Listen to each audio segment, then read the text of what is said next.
তো hi everyone, আছেন সবাই ভালো? দেখুন আমার ভিডিও। তো আজকে একটা ভিডিও হচ্ছে শর্টকাট ভিডিও। আজকে এখানে আমি DJI Action 4 আমার যে মাইকটা ওইটা আমি এখানে অ্যাটাচ করছি, বিকজ হচ্ছে আমার ভাইয়ের বাইক আছে, ওইটা দিয়ে আজকে বাইক রাইড হবে। এই যে এইটা ভাইয়ের, আমার তো নাই, সেক্ষেত্রে বাইকটা দিয়ে আমি করব, সেই জন্য এখানে আমি আউট করছি। কিভাবে আউট করছি, কি করছি, এখানে হচ্ছে DJI Action 4।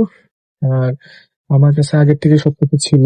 এটা হচ্ছে এখানে মাউন্টের জন্য আমার এইটাও ছিল, এই যে মাউন্ট করার জন্য। আর ভিতরে আমি এখানে মাইক এক্সটেন্ড করছি ওই জায়গাটায়। এখানে আমার ক্লিপ আছে একটা, দেখতে পারতেছেন। এই ক্লিপটা দিয়ে আমি মাইক অ্যাটাচ করছি আর এখানে রেখে দিয়েছি এটা। আর এখান থেকে আমি এটা এভাবে মাইক করে ফেলছি। এটাই হচ্ছে নর্মাল। আর এটা দিয়ে আমি আপাতত রাইডিং এ যাব। হ্যাঁ, তো বাইক আমার এখানে রেডি, আর এটা দিয়ে যাব। তো সামনে একটা ভালো বাইকিং ভিডিও দেখতে পারবেন।